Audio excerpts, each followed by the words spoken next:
recently, my son's band was signed by a record label. A record deal? Unbelievable. Whenever we're about to get on a stage for a huge audience, I always give my dad like a FaceTime kind of moment. You see the crowd, you see the emotion. You know, he has that experience for the first time with me, and it's really important to me. I created a rock star. There for you when it matters most. Get iPhone XR on us when you buy the latest iPhone, and Apple Music on us with Unlimited. Only on Verizon.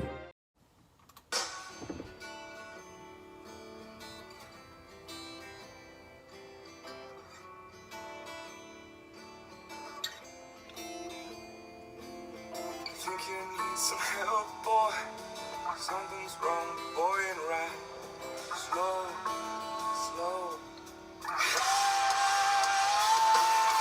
think you need some help, boy. Something's wrong, boy, and right. Slow. Welcome back to the Shaggyshane Kansas City Chiefs show. Saturday, June 8th, 2019. Breaking down your Kansas City Chiefs during this insane offseason. And it's been insane. Ladies and gentlemen, boys and girls, Kansas City Chiefs, freaks worldwide of all ages. The last 11 weeks, March 15th, 2019 is when, March 15th, 2019 was when the news broke of the Tyreek Hill situation. And we've been on an emotional roller coaster. What's going on with Tyreek Hill? What's going on with his girlfriend, Crystal Espinal, who's pregnant, who's due to have any day his twins? Why are they still together after what they happened to him in college? What's going on with their 3-year-old son? How did his arm get broke? It's been a hard offseason to digest not only how the Kansas City Chiefs roster is going to take shape come late July when training camp begins, to what is going on with the status of Tyreek Hill. Well, without having to rehash the entire story, you know what's going on. I don't need to explain to you everything that's going on in the last 11 weeks and one day since the news broke of the Tyreek Hill situation. But the Overland Park Police, for the second time in this investigation, have dropped their investigation against Tyreek Hill. Wednesday, April 26th, the Overland Park Police dropped the investigation. They knew something happened to their son, but they dropped the investigation. The very next day, the audio clip came out of where it sounded like Tyreek Hill was talking smack to his girlfriend at the time. KCTV5 ran with it. Chiefs Kingdom ran with it. Everybody who had an opinion ran with it. And we were ready to kick Tyreek Hill off the team. Those are my followers who watch my show, on draft night when the Chiefs drafted McCole Hardman. We threw Tyreek Hill out of the window in Shaggy's draft corner. I said, let's throw Tyreek Hill off the team. He's messed up. But we should not have been, and myself included, I want to say I was wrong to throw Tyreek Hill out of the window in Shaggy's draft corner on April 28th. And I apologize for that, but ladies and gentlemen, we can't help but have an opinion on the audio that came out. But the investigation's not over, but it's not at Tyreek Hill. It's on Crystal Espinal. She's got issues. It's sad because, like I said, she's pregnant with twins, getting ready to have a kid here in a couple days. Twins in a couple days.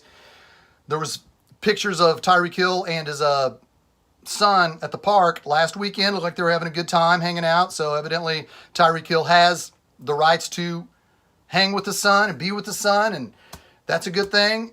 And like I said, for the second time, the Overland Park Police Department has dropped their investigation against Tyreek Hill. So moving forward, what does that mean? Well, the Child Protective Agency still has their investigation going on with Tyreek Hill, and Tyreek Hill has still yet to sit down one-on-one and have his confrontation or his meeting or his interview or whatever you want to call it with Roger Goodell. Once Roger Goodell and Tyreek Hill have a talk, then we'll be able to line out how many games he's suspended for or what's going to happen to that. In my opinion, if the Overland Park Police Department has dropped two different investigations against Tyreek Hill should report to training camp as the number one wide receiver, day one, and not have any suspension. But we know how the NFL works. We know if the NFL sees anything bad, anything remotely wrong, he will be suspended. I think worst case scenario, he's suspended for 4 games and the Chiefs appeal it down to 2. There's still a lot yet to be determined. I'm not going to speculate or what Roger Goodell's going to do in this situation, because the NFL is going to do something. That's just how the NFL is. But for Tyreek Hill playing in the 2019 season for the Kansas City Chiefs in some capacity, yesterday's news was a major step in the right direction. Major step. Now, people may think, well, what's going on now? What about all the wide receivers we have? Let's look at the entire Kansas City Chiefs wide receiver roster on the team. McCole Hardman, our first pick in the second round. Let's look at his size. He's 5'10", 187. Speedster. Tyreek Hill is 5'10", 185. They're identical. Just think what Andy Reid can do with that offense with both a speedster and Tyreek Hill and McCole Hardman. Of course, we got Sammy Watkins, Demarcus Robinson, and Marcus Kemp. And we got these studs, man, that we didn't even have to draft. We got Felton Davis out of Michigan State. He's 6'3", 211, undrafted. He would have been a high draft pick if he didn't tear his ACL last year with Michigan State.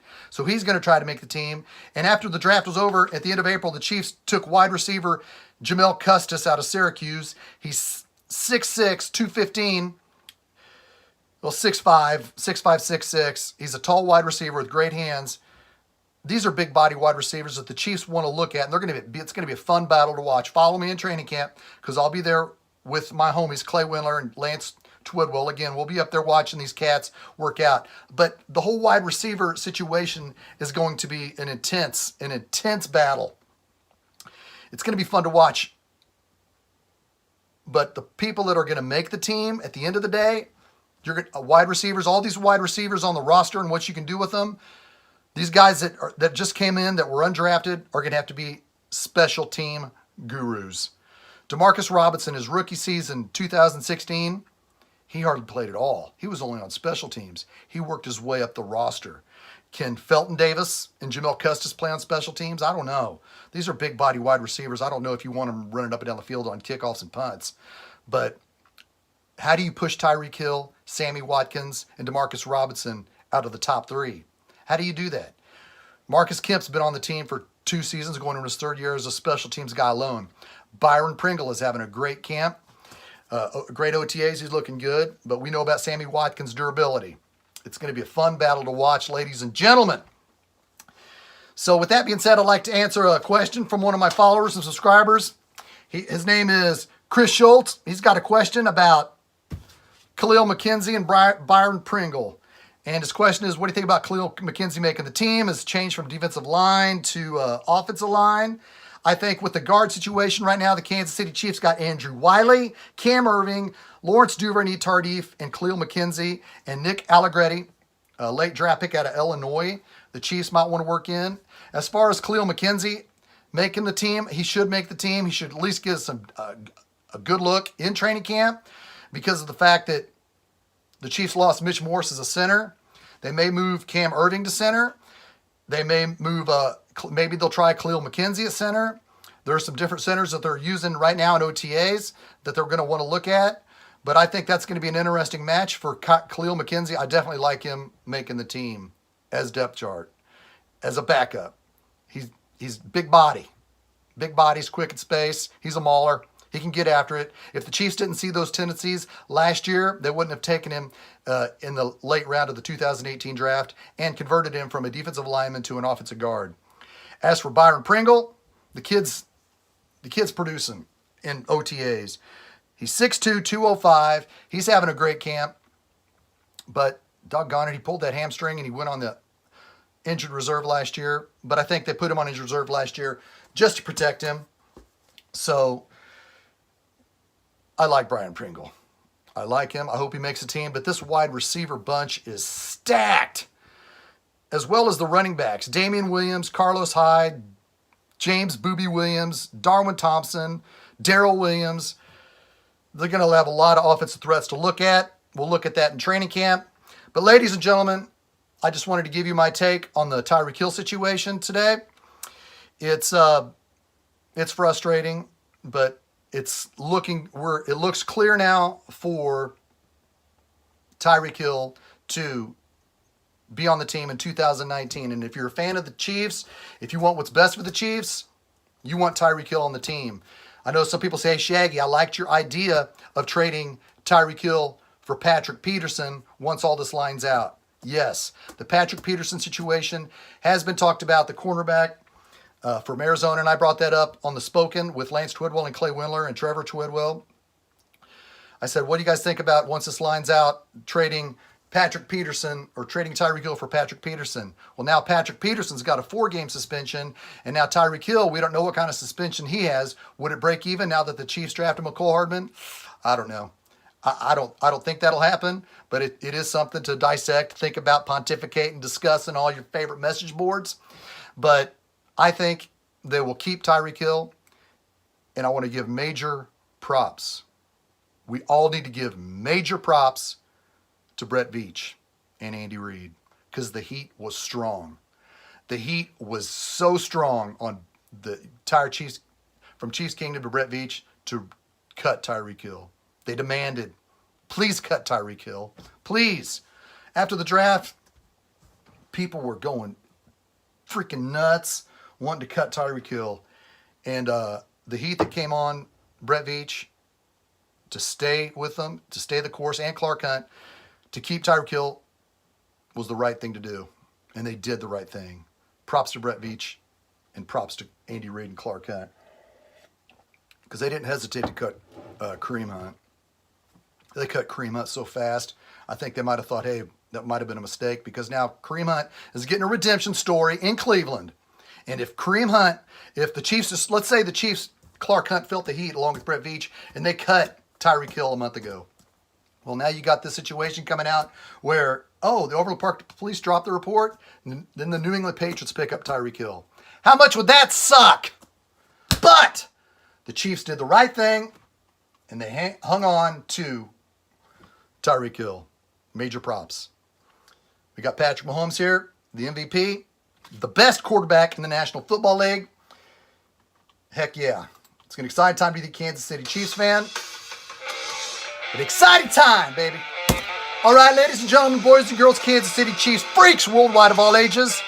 Thank you for tuning in to my Saturday report. You're the best. And so is Patrick Mahomes, the 2018 MVP. Just think what he has to work with. He gets to work with Tyreek Hill, McCole Hardman, Demarcus Robinson, and Sammy Watkins. Byron Pringle and the rest of the bunch. All right, ladies and gentlemen, you guys all, from the bottom of my heart, you guys all kick ass. I can't thank you enough. Like I said, I'll be back if any serious news breaks. If not, I'll be back in 8 weeks from training camp with my homies, Clay Windler and Lance Twidwell of The Spoken. Check them out. Check out The Spoken. Check out Red Tribe Cinema for any late breaking news. Props to Red Tribe Cinema for breaking the news of the Tyreek Hill situation. Clay Windler has been on top of this entire situation. Thank you. Until the next time, you guys all kick ass. One more drink for my homies.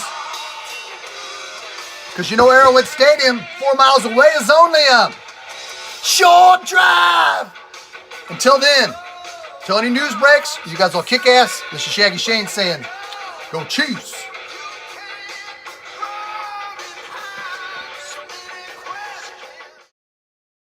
We can jam the network once we find the uplink to the satellite.